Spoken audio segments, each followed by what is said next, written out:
And we're now recording. Okay, so let me set up the shared screen. We're almost done, folks. In fact, 2 weeks from today is all over. So here's our calendar.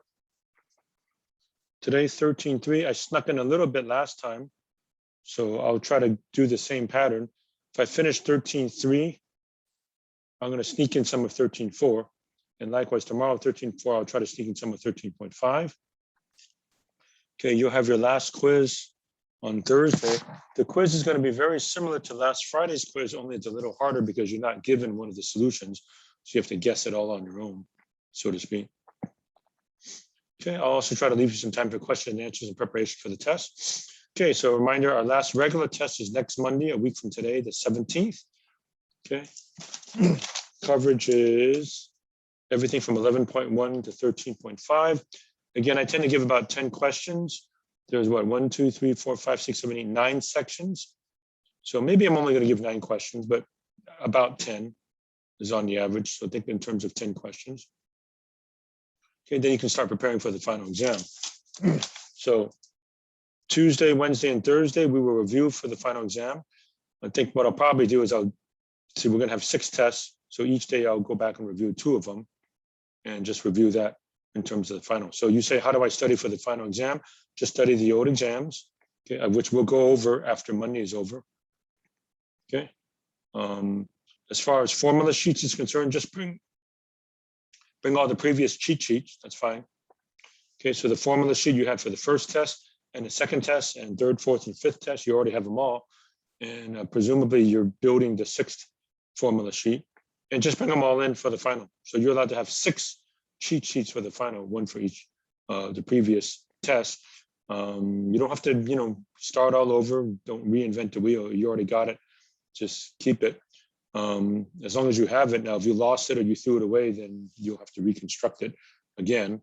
But you're allowed to have 6 formula sheets for the final exam, okay? And by the way, so let's say one of the previous tests, you may have said to yourself, oh, I wish I had put something on my formula sheet. You're allowed to put it now.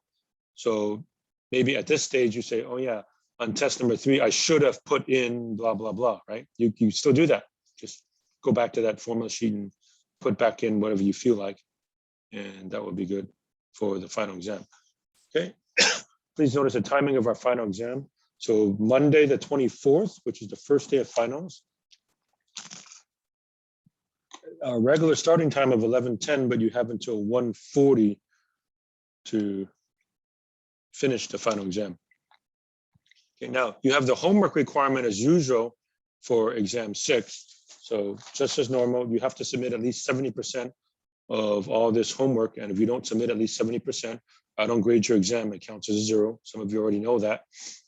Okay, so I don't accept an exam if you don't give me homework. Okay, but not so for the final exam. Final exam, there's no homework to submit. Just submit the final exam, and that's about it. Okay, so most likely scenario for the final exam. Now, I usually give you about 10 questions. So the final, you get 2.5 hours. So maybe around 20 questions, right? So maybe 20 questions for the final exam.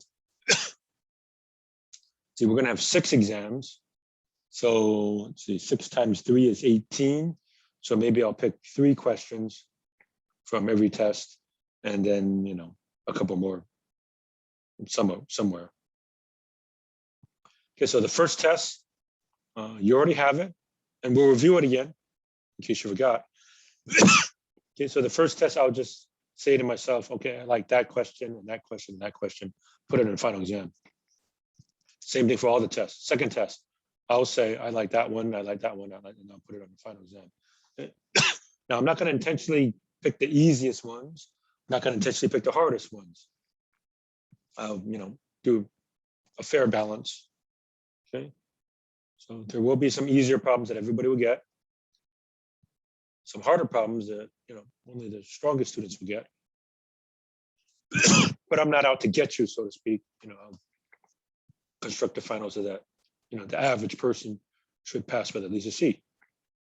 That's usually what I aim for in terms of constructing exams and final exam. Okay.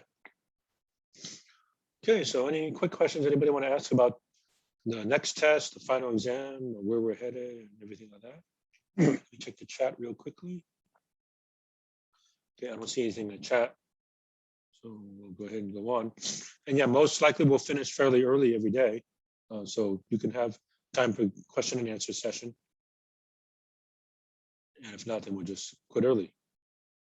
Okay, so anybody have a question right now about what's going on?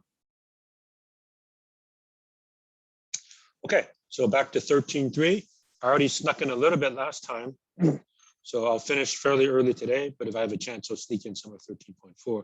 There's some parts of 13.4 and 13.5 that are really long, just to warn you ahead of time. So that's one of the reasons why it was nice that I sneak in some of this ahead of time. Okay, so let's go back to 13.3.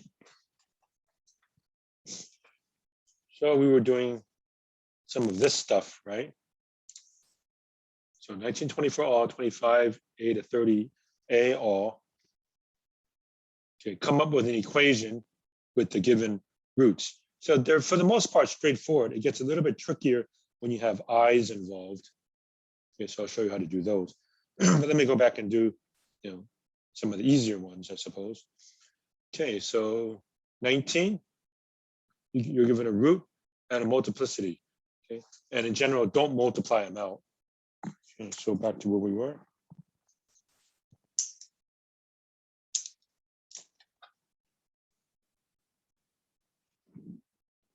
So a root and a multiplicity. Root 1, multiplicity 2. Root negative 3, multiplicity 1. Okay, so we know how the polynomial works. P of x. So if the root is 1, you got to have an x minus 1. And multiplicity 2 means it's squared. Root of negative 3 does not mean x minus 3, it's x plus 3.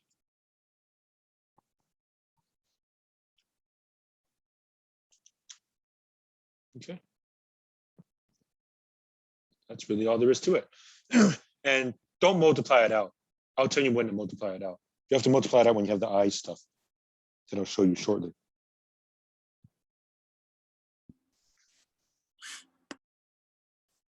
Okay, 25. Root and multiplicity. And this should be fairly straightforward. 0 of multiplicity 2. 1 of multiplicity 1. 3 of multiplicity 1.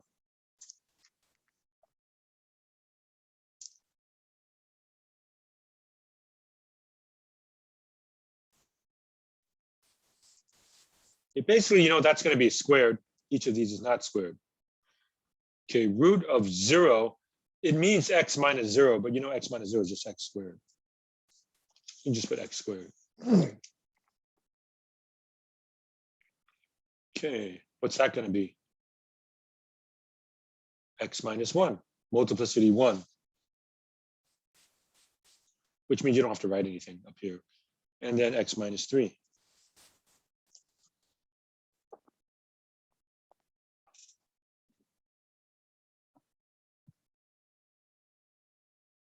That's all there is to it, right? Pretty easy.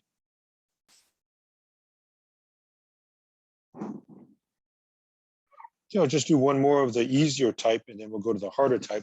The harder type have radicals and imaginaries and stuff like that. Okay, so that's 21, 22, 23, and 24. So I'll show you how they work.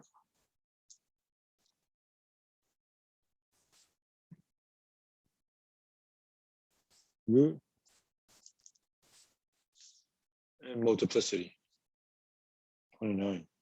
So 0, multiplicity 2. 1, multiplicity 1. 3, multiplicity 3.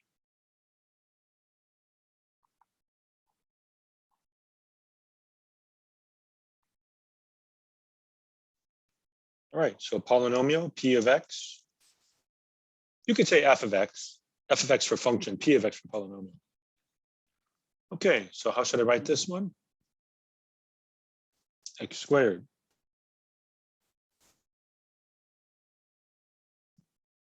x minus 1 to the first power, which means you don't have to write anything, x minus 3 cubed.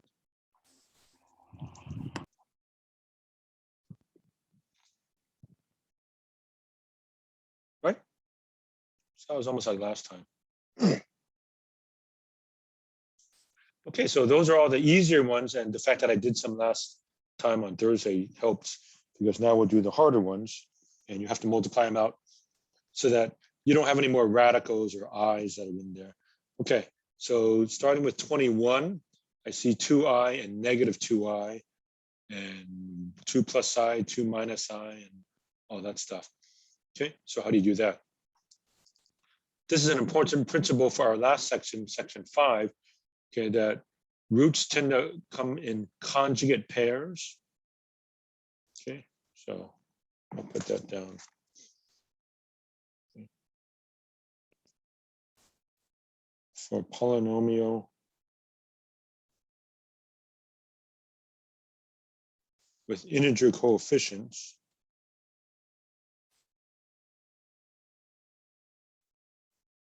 so I'm jumping the gun here a little bit. I don't really have to write this until our last section, section 5, but you might as well get used to it now. Roots come in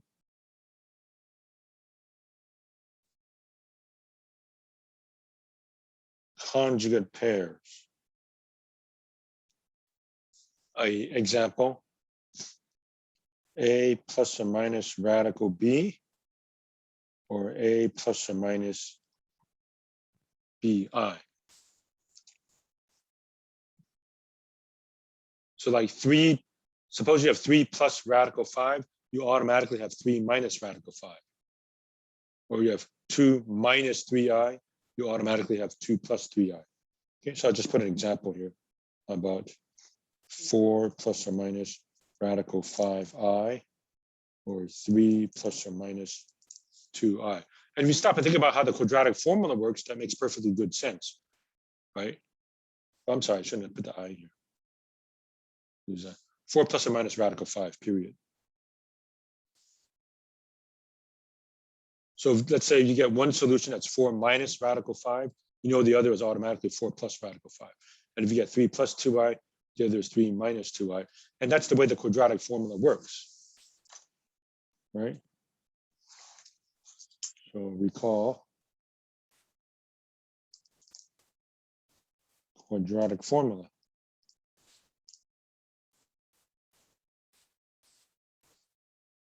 By the way, you might say, oh, I forgot the quadratic formula. You can put it on your formula sheet, put it in your cheat sheet, although I am warning you, your next teacher might insist that you have it memorized. I actually would make you memorize it if we were meeting face to face, but you know, like I said, they told us to ease up a little during the pandemic, so I'm not making you memorize the quadratic formula. You can have your formula sheet. So x equals negative b plus or minus the square root of b squared minus 4ac all over 2a. It's that plus or minus which gives you the conjugate pairs. Okay. So let's say this comes out to be negative 4 and plus or minus the square root of 7, right? So that means you're going to have a minus square root of 7 and a plus square root of 7. Or if this comes out to be imaginary, the square root of a negative, right? So like we said here, suppose you get 3 minus 2i, because of the plus or minus nature, you're automatically going to get 3 plus 2i, all divided by whatever. Okay. So for polynomials with integer coefficients, what are integers? 0, plus or minus 1, plus or minus 2, plus or minus 3. Nice coefficients, no fractions, no decimals. They come in conjugate pairs. These are conjugate pairs. So problem 21, 2i and negative 2i, which is 0 plus 2i, 0 minus 2i. Those are conjugate pairs. 2 plus I, 2 minus I, conjugate pairs. Radical 3, negative radical 3. 4i minus 4i, right? 1 minus I, 1 plus I, right? Okay, so it starts off the same, but how do you make it look, quote unquote, nice? So 21, root and multiplicity. 2, 1, negative 2, 1, 2i, 1, negative 2i, 1. Okay, now these are the usual. That's the same. These are sort of the usual. It's going to start off the same as we normally do, but it's a little bit weird because of the i's. It's also going to be a little bit weird with the square roots, right? When we get to square root ones, like problem number 23, that I'll show you in a second, when they come in conjugate pairs. So it's a little bit tougher. I'll show you how it works. This one's actually not so bad. And by the way, side note, can you tell right away what will be the degree? You basically just add up all the multiplicities, 1, 2, 3, 4. It's going to be 4th degree, right? Because it's going to be x minus something, x minus something, x minus something, x minus, right? So it's x times x times x times x. It's going to be x to the 4th. Okay, x plus 2, x minus 2. That's normal. What's a little bit abnormal is x minus 2i, x plus 2i. Okay, now, in this case, we're going to insist not to leave the answer like this. So you should multiply this out. This one's easy enough that you can multiply the whole thing out. So you get a nice enough polynomial. So let's actually practice that. Well, this is the difference of 2 squares, x squared minus 4, right? This is the difference of 2 squares, x squared minus 4i squared. But do you recall anytime you get I squared, what happens? I squared is negative 1. So you have x squared minus 4, x squared minus 4 times a minus 1. Negative 4 times negative 1 is plus 4. And that can further be multiplied as a difference of squares. So final answer, multiplied all the way out, is x to the 4th minus 16. So a nice looking polynomial.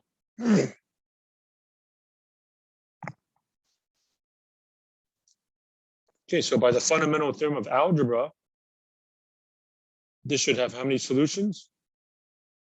4. Here they are, 2, negative 2, 2i, and negative 2i. Now, 2 is easy to check. 2 to the 4th, 2 times 2 times 2 times 2 is 16. 16 minus 16 is 0. Negative 2 is also easy to check. Negative 2 to the 4th power, negative 2 times negative 2 times negative 2 times negative 2 is also 16. 16 minus 16 is 0. A little bit harder to check is 2i and negative 2i. Let me go ahead and do that. So 2i to the 4th minus 16 is 16i to the 4th minus 16. I to the 4th is 1. It's I squared times I squared.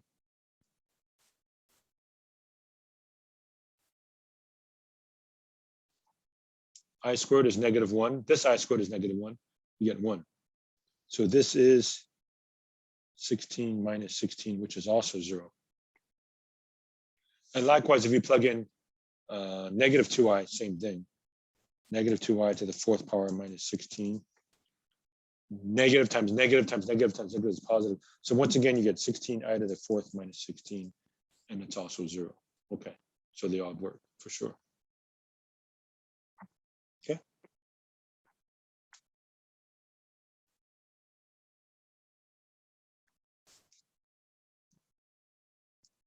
Now, a little bit harder is 22. They're both multiplicity 1, 2 plus I and 2 minus I. So I tell you what, instead of writing down all the multiplicity stuff, I'm just going to put down the roots are 2 plus or minus I.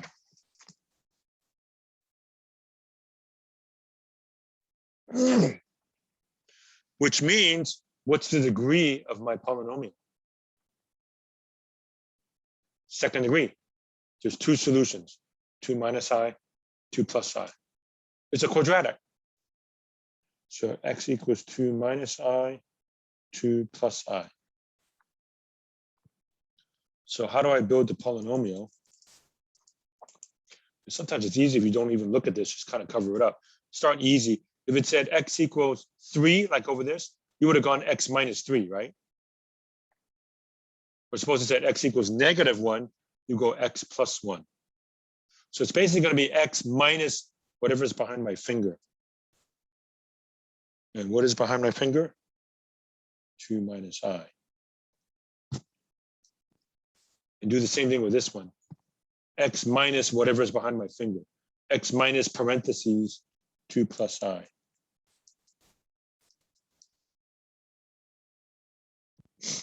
Okay, now we're actually going to multiply that out. That looks pretty bad, but it's actually better than you might think. It's x minus 2 minus I, x minus 2, oops, x minus 2 plus I, x minus 2 minus I. See, I distribute x minus 2 minus and minus I, right? Like this. This is now the difference of two squares. Okay. This is like my A.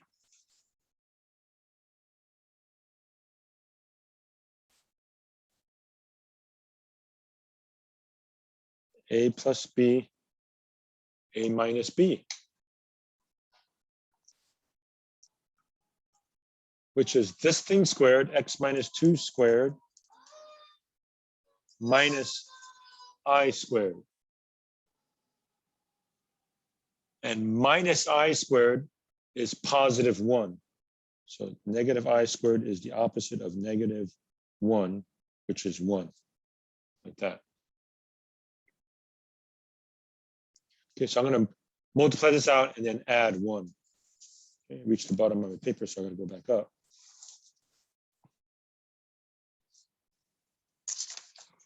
So square this, x squared minus 4x plus 4, square of a binomial.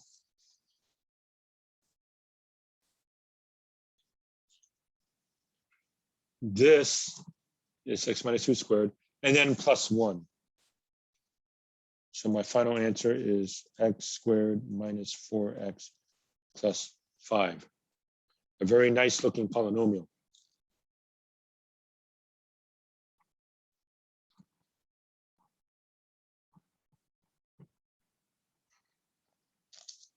Okay. Let's actually check this. The problem's finished. Let's see what the solutions are. Use the quadratic formula. Okay. If I set it equal to 0, right? Negative b, positive 4, plus or minus the square root of b squared, negative 4 squared is 16, minus 4 times a, which is 1, times c, which is 5, over 2a, 2 times 1. This is 16 minus 20. Scratch paper here.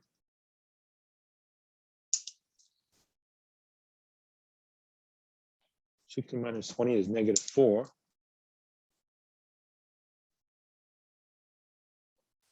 Over 2. The negative will come outside and become an I.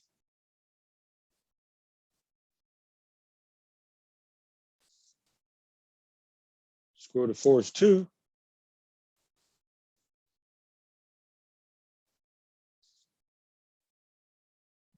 Divide each by 2. 2 plus or minus I. And that's exactly what we started off with. So everything clicks. 2 plus or minus I. So you can see these problems are definitely a little bit harder.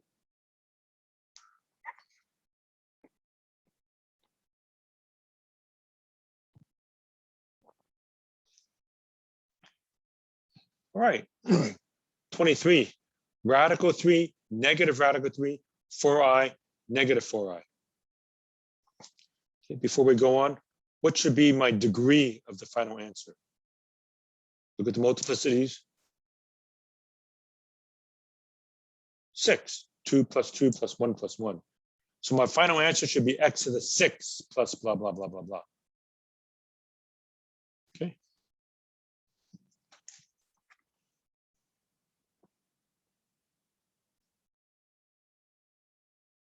So the roots are radical 3. I'll put the multiplicities this time. It's multiplicity 2. Negative radical 3. Multiplicity 2. 4i. Multiplicity 1. And negative 4i. Multiplicity 1. These are actually conjugate pairs. Okay. A plus or minus something. See, where's the A? It's 0. So this is 0 plus radical 3, 0 minus radical 3. 0 plus 4i, 0 minus 4i, right? So those are conjugate pairs. Okay, so here we go. P of x is, again, you basically just go x minus that, x minus that, x minus that, x minus that, and then put the desired multiplicities. So x minus radical 3 squared, x minus a minus radical 3 squared, x minus 4i, x minus a minus 4i, x plus 4i. And there we go.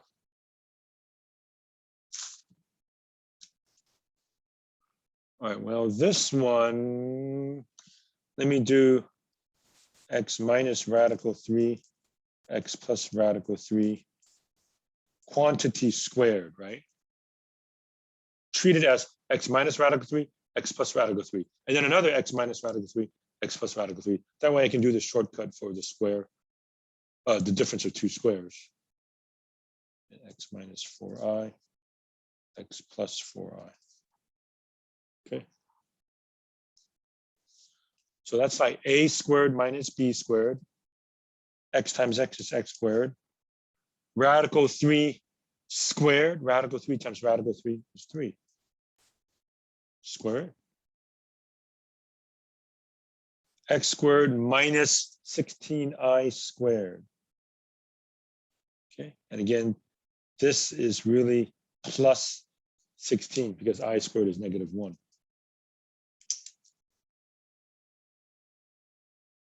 So it's going to become x squared plus 16. Negative 16 times a negative 1. All right, so it's a little bit tedious, but we'll just multiply it all out. X to the 4th minus 2ab, 2 times 3 is 6 times x squared plus 9. X squared squared, that's my a squared, minus 2ab minus 2 times 3, which is 6 times x squared plus 9. And now we know this is x squared plus 16. All right, so finally I multiply it all out. So just take everything here times everything here, right? So x to the 4th times each of these, x to the 6th plus 16 x to the 4th. And then negative 6x squared times each of these, negative 6x to the 4th. Then negative 6 times 16 is negative 96. And then plus 9x squared. And then 9 times 16 is 144. All right, so finally I got it. X to the 6 and what? Plus 10. Negative 96 plus 9 is negative 87, is that right? Plus 144. So that's my final answer, this polynomial. What was the degree? 6. We already knew that from the start. 2 plus 2 plus 1 plus 1. So it should be x to the 6 plus blah, blah, blah, blah, blah. There it is, x to the 6 plus other stuff that I couldn't determine. 6th degree polynomial. Again, if it's 6th degree, how many roots should there be? Or how many solutions should there be? 6. Here they are. Radical 3, multiplicity 2, from radical 3, negative radical 3, negative radical 3, 4i, and negative 4i are all the solutions to this polynomial. Okay.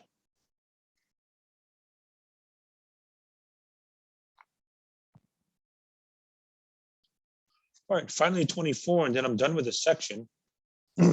This one is going to be too overbearing to try to multiply the whole thing out, so we won't. We'll just multiply out this stuff here.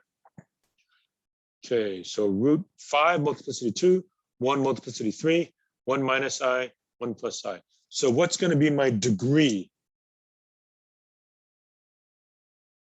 7, right? That's so big, we're not going to bother multiplying it all out. So I'm going to leave these alone, but let's just clean that one up. Okay, so roots and their multiplicity. 5 multiplicity 2, 1 multiplicity 3. Those are the easy ones. And the harder ones are 1 minus I and 1 plus I, multiplicity 1. 7th degree.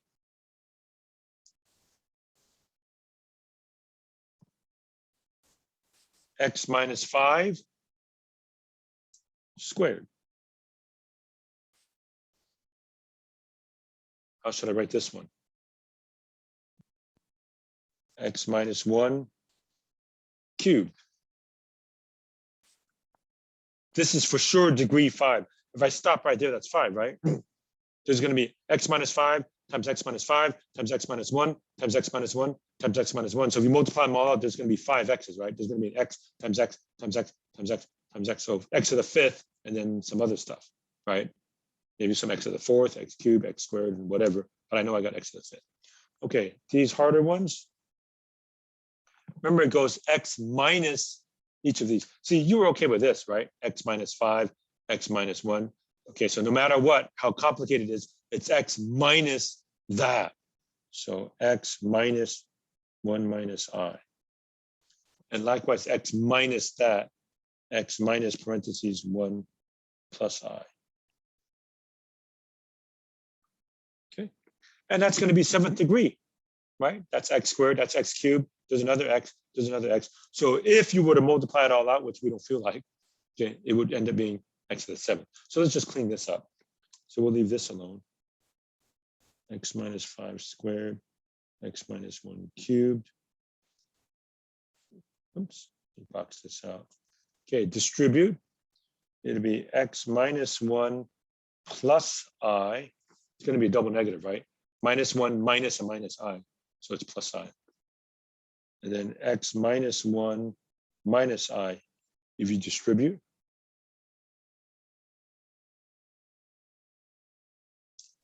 and once again, this looks like a plus b, a minus b. A plus b, a minus b, like that. Which is going to be a squared minus b squared. Okay, so yeah, we're completely done with this. Finished with that. So x minus 5 squared, x minus 1 cubed. So I'm going to have x minus 1 squared minus I squared. Okay, and do you recall what's minus I squared? It's minus a minus I, minus a minus 1, so it's plus 1. Okay, and because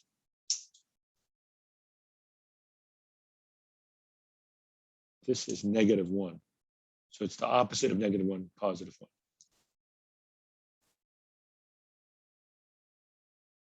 X minus 5 squared, x minus 1 cubed. Okay, I think I'm going to go straight to it because I think you can do this. It's x squared minus 2x plus 1 plus 1. So rather than taking another step to write all this junk out again, I'm just going to say, well, it's plus 1 plus another one, so it's plus 2. And there we go. So that's my polynomial, p of x. And just leave it like that. We don't feel like multiplying it out. But if you were to multiply it out, do you agree it'll be 7th degree? 2 plus 3 plus 1 plus 1. Right? You're going to have 7 x's. X minus 5, x minus 5, x minus 1, x minus 1, x minus 1, and there's an x squared here. So somewhere you're going to have an x to the 7th plus blah, blah, blah, blah, blah, 7th degree. So we're finished with that.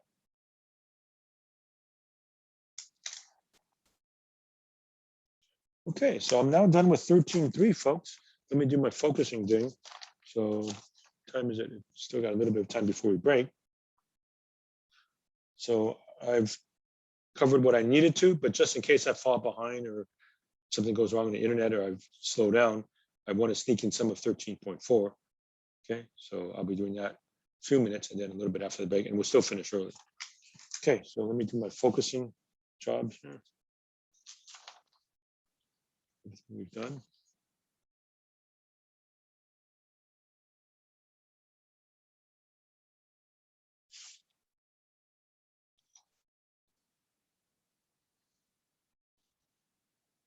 Wait, that reminds me, while I'm showing you this, I've decided to shorten your homework a little bit, or actually considerably. So that makes things a little bit better for you. I mean, there are some nice topics that are here that I stopped and thought to myself, hey, this is pre-calculus. Pre-calculus is getting you ready for calculus. So there's a lot of good stuff. It's real good math that's in the last section, section 5 in particular, but you don't really need it for calculus. So I decided to throw a lot of that out. Okay, so that's that. Let me show you the adjusted assignment. 13.5. Forget all this stuff at the end. We're not going to cover it. Okay. You're not getting shortchanged out of your education, in case you're wondering, hey, I'm getting cheated out of my education. No, you're not. Okay. They're actually not required topics in pre-calculus. Okay. So what are we missing? You can look it up on your own if you want. Okay. But you don't need any of it for calc. Okay. I had it first. I see how many days we had left. And I thought to myself, you know, this is pre-calc. Okay. All the topics that come after. I mean, they're very good math. There's nothing wrong with the math.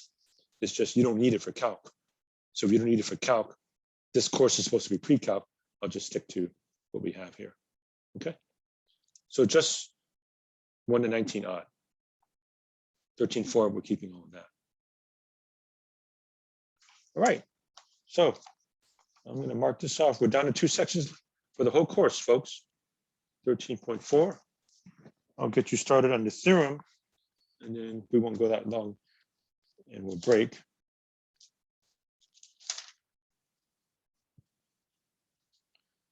Okay, topic is rational and irrational roots on page 945. Okay, the big theorem is something called the rational roots theorem. Okay, you may not understand what it's talking about. Okay, I'll try to say it in my language where I think it might be easier for you to understand, but we'll see. There's nothing wrong with what the text has. Okay, consider the polynomial equation a sub n x sub n plus a sub n minus 1 x sub n, blah, blah, blah. It's nth degree, all the way down to a0. N is greater than or equal to 1, a sub n not equal to 0. And suppose all the coefficients are integers. Let P over Q be a rational number. P and Q have no common factors other than plus or minus 1.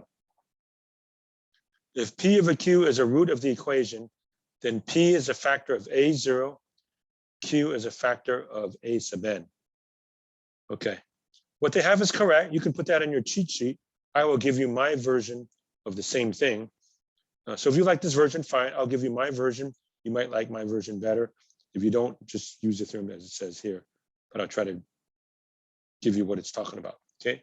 Rational root theorem.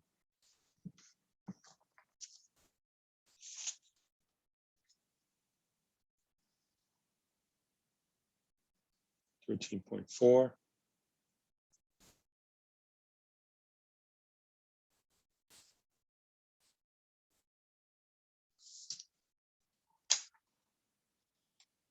Rational root theorem. Sometimes rational roots theorem. You can have either singular or plural.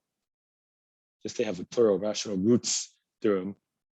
Other books say just rational root theorem. Okay.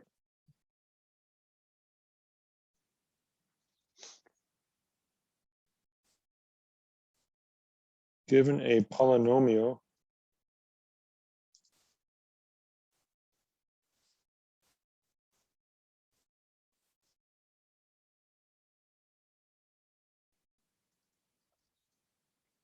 with integer coefficients.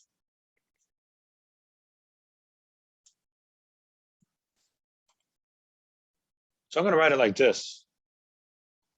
I'm sort of going to put the same thing as what they have, but leave off all the in-between stuff. I'm going to put a sub n x sub n plus a0.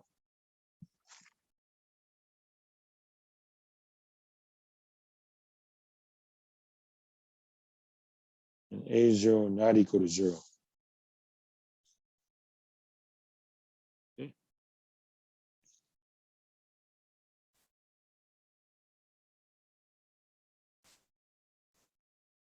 If we have a rational root, it must be plus or minus factor of a0, the constant,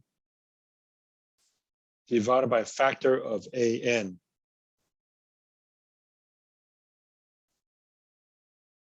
the leading coefficient.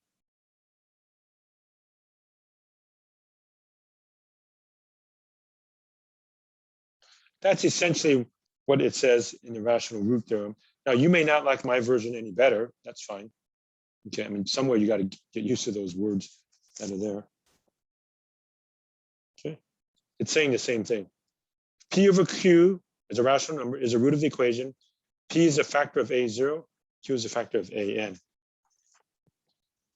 Okay, so you can have either my version or the textbook version. Either case, you won't really get it until I show you some examples of it. Okay, so after we break, I'll show you how some of them work, and then you'll kind of hopefully get the hang of it. But given a polynomial with integer coefficients, integers are 0, plus or minus 1, plus or minus 2, and so on. Okay, if you have a rational root, okay, something of the form P over Q, okay, a rational number, it must look like plus or minus a factor of the constant a0 divided by a factor of a sub n, the leading coefficient. Okay. All right. You might be totally mystified at this stage. I don't blame you. You say, I don't know anything about what you're talking about. So after we break, I'll show you how some of them work. We'll still finish a little bit early. I mean, I've already finished my quota for the day, as it were, right? So I'm just kind of getting ahead. So we'll do a little bit after the break, and then we'll still hopefully finish a little bit early. Okay. All right. So let's break into our usual 12:10 for now. Okay. So break until 12:10.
Okay, folks, let's go ahead and pick up where we were.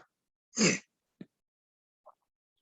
let me try to get back to where we share the screen.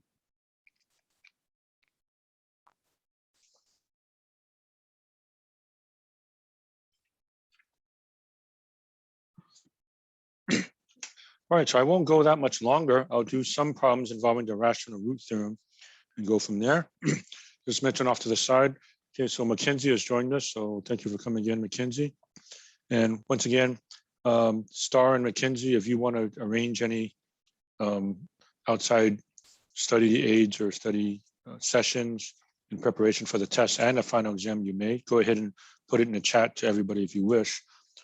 So everybody, again, please use Mackenzie and Star if you can, if you think it helps you. We have 2 major exams left. So the last regular exam is next Monday, the 17th. And then the final exam is the following Monday, the 24th, 11:10 to 1:40.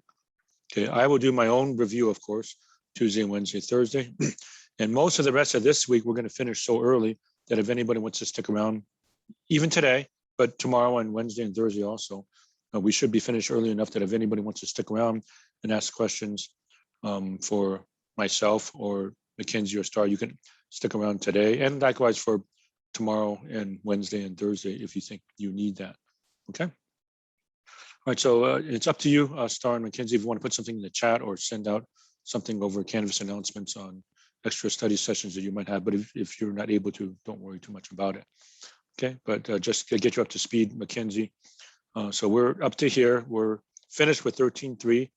So if I literally stop now, I'd be okay, but I want to sneak in some of 13.4 because it's a little bit harder to do the rational root theorem. And I'll show the class a little bit of how that goes. We won't go that much longer. And then we'll quit. And then anybody who wants to stick around and ask questions in preparation for either the test or the final,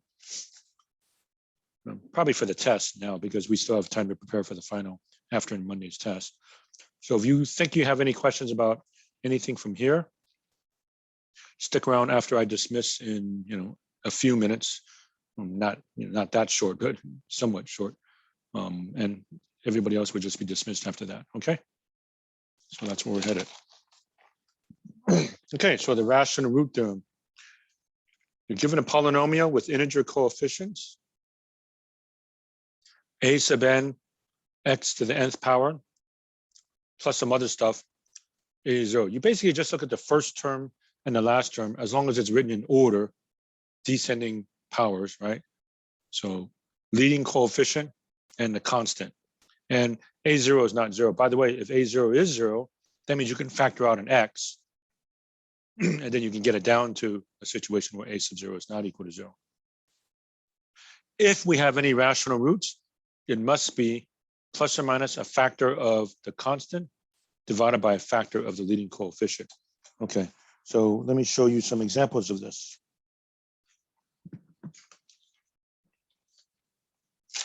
So let's look at the assignment.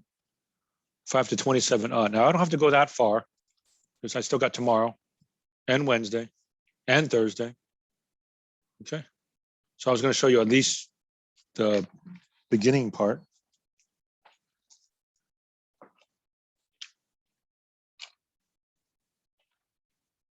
All right, 5 to 27, page 950, actually 951.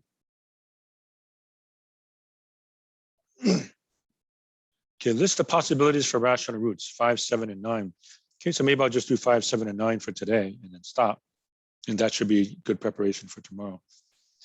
And then show that the equation has no rational roots and then find all the roots. So there we go. Okay, if you look there, it says something about an upper or lower bound theorem. Sorry, I don't have any more fingers to show you, but the third line of that directions, upper and lower bound theorem, we're not going to do that. That goes with part of what I was going to throw out. It's nice, but again, I thought to myself, this is pre-calculus. You don't need that in calculus, so I'll just give you what you need. Okay. Now, if you want to know overall big picture of what's happening with these kind of problems, and this happens to pretty much be our last topic of the course. So like 17 to 27, Just solve, find the zeros. The trouble is, the previous section, they told you one of the roots, right? They say, okay, one of the solutions is 1, or one of the solutions is -5, and one of the solutions is 3 minus radical 2. Then you know what to do, right? Now it looks like they've got degree 3, degree 4. If you can ever get it down to a quadratic equation, second degree, you know, you can be sure you can just use the quadratic formula, right? The hard part is to come up with the one solution first. Okay, so how do we do that? So 5, 7, and 9, I'll just do that, and maybe that's about it. List the possibilities for rational roots. Okay, it doesn't actually say to solve it. Okay, just find the possibilities. Okay, so what does that mean? So 5. 4x cubed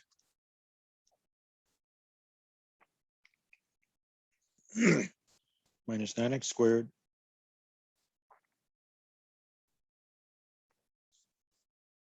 and 15x plus 3 equals 0.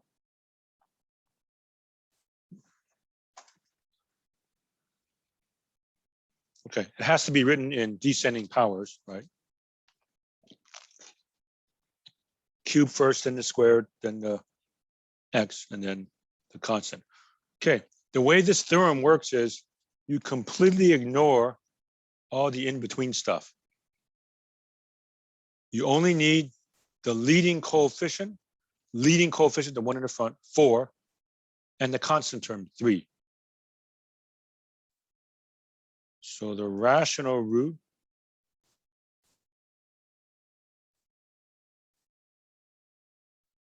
and by the way, this is not even guaranteed that you have any rational roots. The theorem says if you have any rational root, it has to look like the following. So plus or minus factor of the constant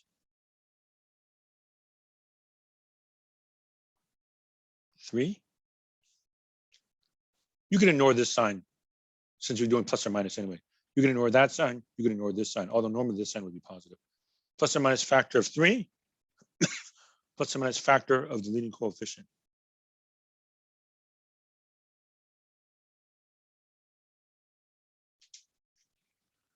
That's the way it works. Okay, so plus or minus factor of the constant, factor of A0, plus or minus factor of 4, leading coefficient. It doesn't matter what the in-between things are. So in fact, the in-between things can be absolutely anything.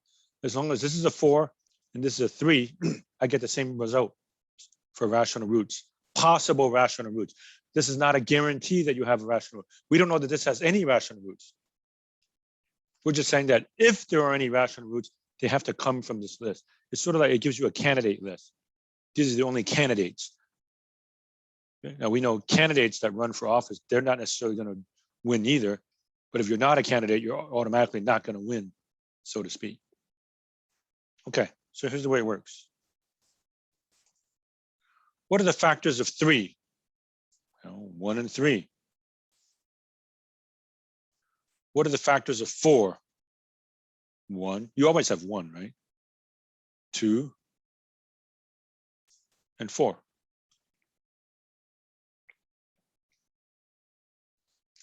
Right? So one more time, factors of the constant on top, factors of the leading coefficient on the bottom. And here's what you do. You take each of these and divide it by each of these. So in other words, you simply go 1 over 1, 2, 4, 3 over 1, 2, 4. And if there's any repeated terms, then you just throw it out. Okay, so ignore the 3. So I have plus or minus 1 over 1, plus or minus 1 over 2, plus or minus 1 over 4. That's 1 divided by 1, 2, and 4. And now you go plus or minus 3 over 1, 2, and 4.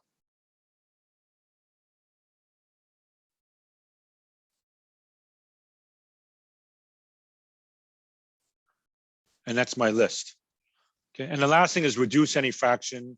So, that's normally written as 1, that's normally written as 3. So plus or minus 1, plus or minus 1/2, plus or minus 1/4, plus or minus 3 plus or minus 3/2 plus or minus 3/4. And that's my list. That is the end of the problem. Okay? But what this is saying now is if we have any rational roots, it must come from this list. Now, granted, it's a pretty big list. That's what, 2, 4, 6, 8, 10, 12 possibilities. But we've eliminated infinitely many, right?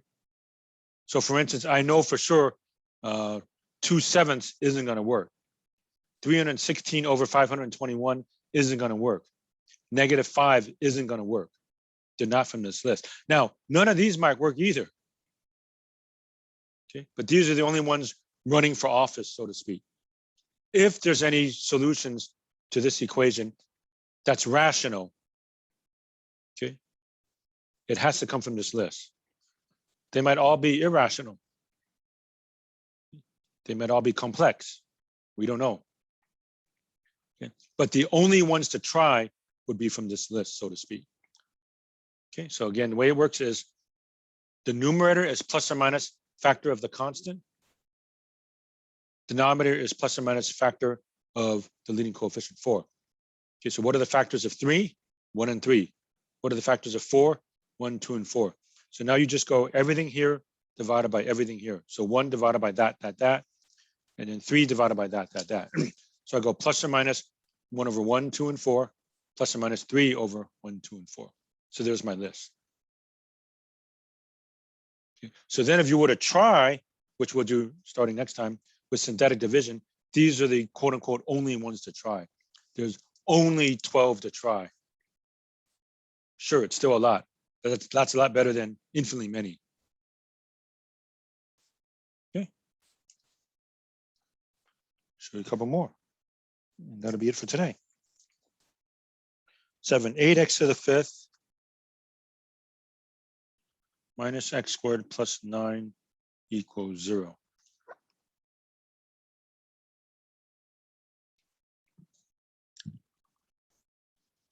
Okay. There's a lot of stuff in the middle that's missing, but we don't care. They could have written 8x to the 5th minus 10x to the 4th plus 7x cubed minus x squared plus 38x plus 9 equals 0. My answer would be exactly the same because the rational root theorem says only look at this and this. Okay. The numerator is a factor of the constant. Denominator is a factor of the leading coefficient. So the possible rational roots.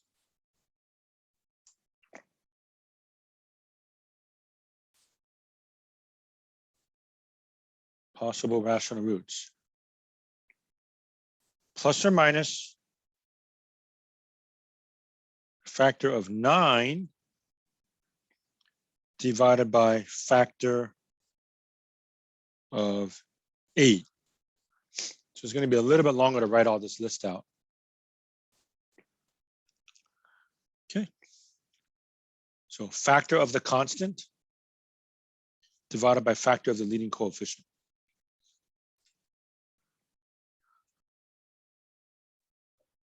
All right, so what are the factors of 9?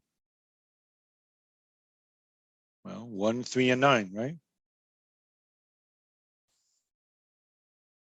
What are the factors of 8? 1, 2, 4, and 8.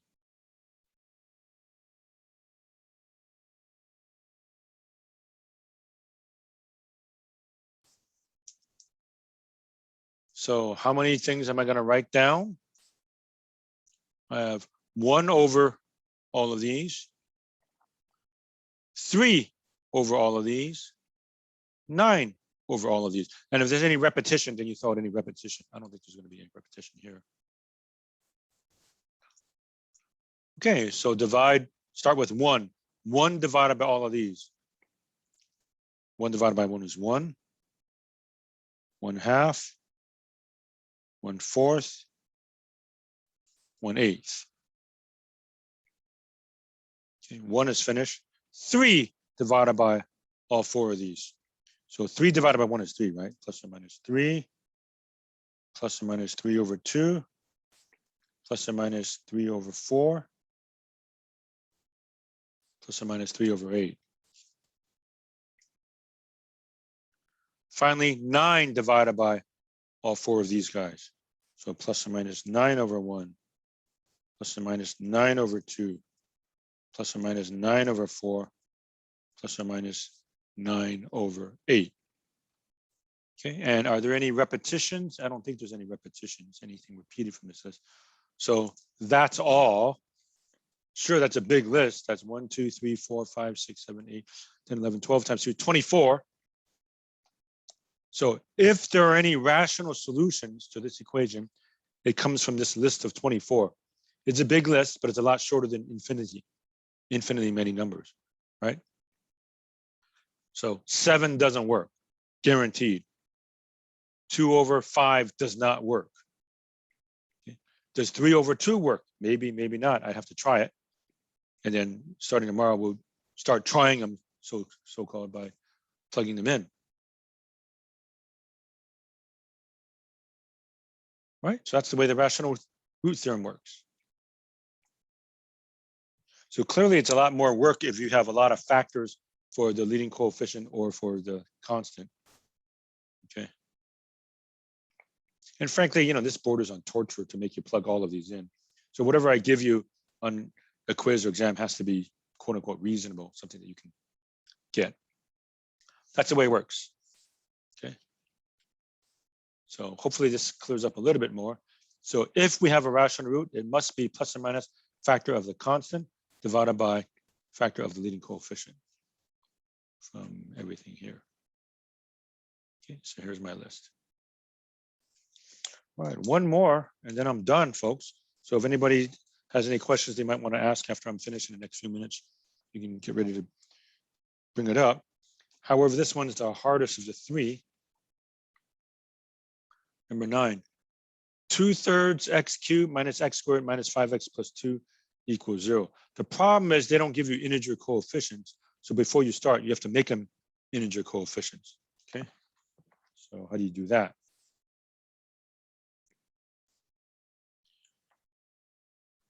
So 2/3 x cubed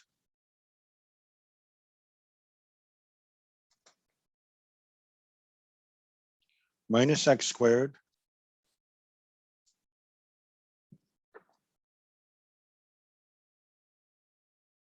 minus 5x plus 2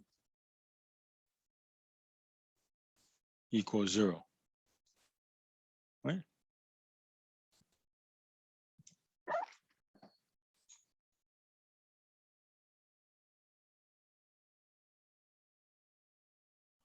Okay, so the theorem says we have to have integer coefficients. Get rid of the fractions. How can I get rid of the fractions? Multiply by 3.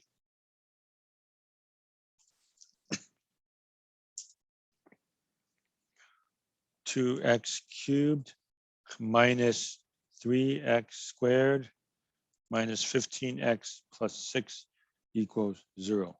Now it's good to go, right? You have to have integer coefficients. So you have a fraction, get rid of the fraction. Multiply by 3, that cancels out, minus, yeah.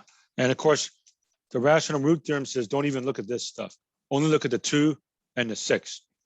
By the way, you say it's a minus 6. It doesn't matter if it's a minus 6 or a plus 6. The theorem says plus or minus anyway.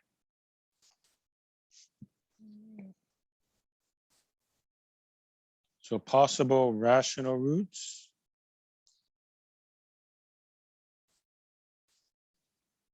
Plus or minus factor of 6 divided by factor of 2. Right? Factor of this, factor of this.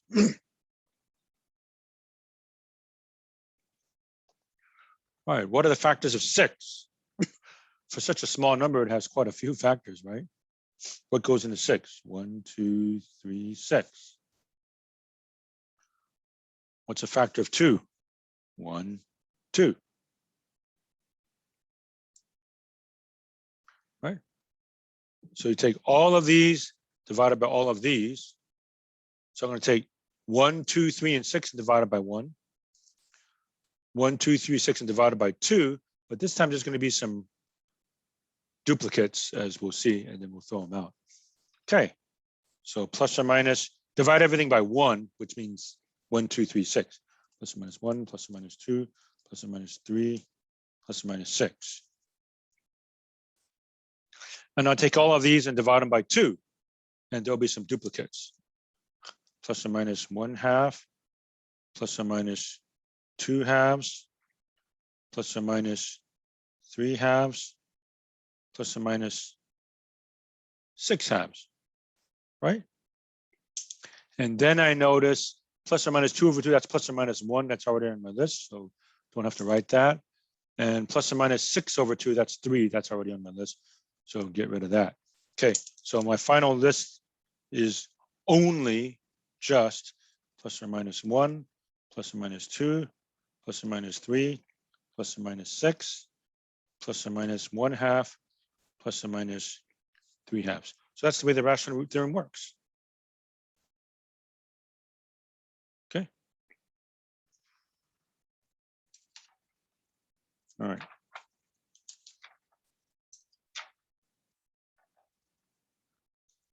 Okay, I'm done, folks. I got a request to do 11.7, number 27. So let's go ahead and try that. And if anybody else has a question, feel free to bring it up. Otherwise, we're done. 11.727 was asked for. Okay. So sketch 0 is less than or equal to 2x minus y plus 3, x plus 3y less than or equal to 23, 5x plus y less than or equal to 45. Okay, sketch the graph. Check to make sure that I wrote it correctly. Okay, so for this one, let me add y less than or equal to 2x plus 3. Okay, these, should we try to do it? Now we could, might be a little bit clumsy. I think for these, let me just try to pick some nice points that are on the graph. How about y is 0? Y is 0, x is 23. Y is 1, x is 20. Okay, that pretty much does it. How about this one? 0, 45. 1, 40. Right? You can always determine the line by 2 points. So this is going to be way off my scale. How about I'll count by 5s.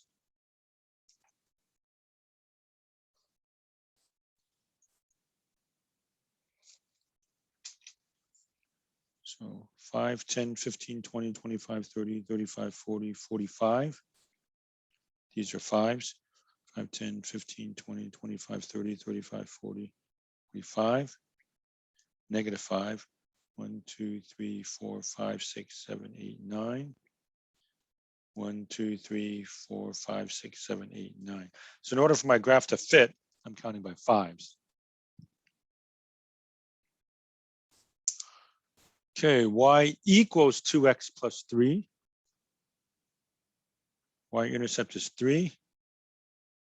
Slope of 2 over 2 and up 1, roughly. So like that.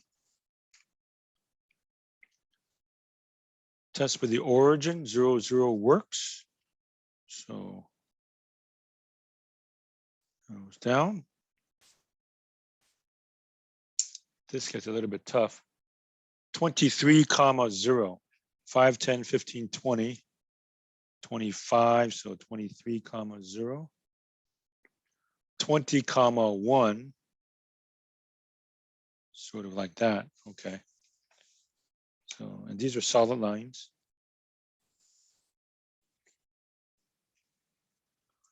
Plug in 0, 0, 0 plus 0, 0 is less than or equal to 23. That's true.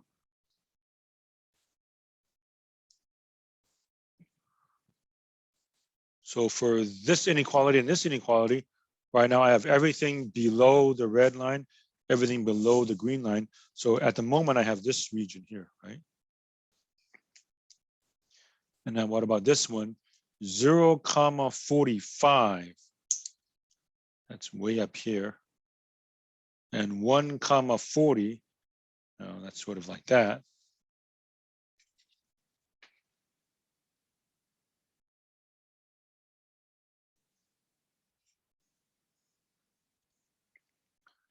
And test the origin, 0, 0 works. Okay, so there, there, there. Okay, so now let me try to take stock of what I have from the 3 lines. It's got to be below the red line, below the green line, and below the blue line. So it looks to me like it's everything here. It's got to be below all 3 of the lines, it looks like, because the origin works in all the cases, it looks like. Yeah. So I got this region here, I suppose. Okay. All right, I think I'm done, folks. So let me do my focusing job. If anybody still has any questions for myself or Mackenzie or Star, that's fine also. Let me do my focus, and if not, we're finished.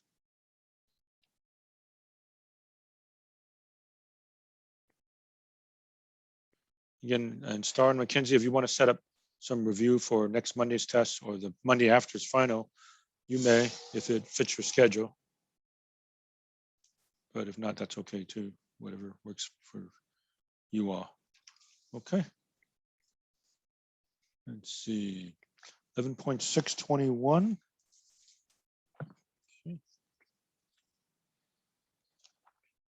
11.621. That's 4.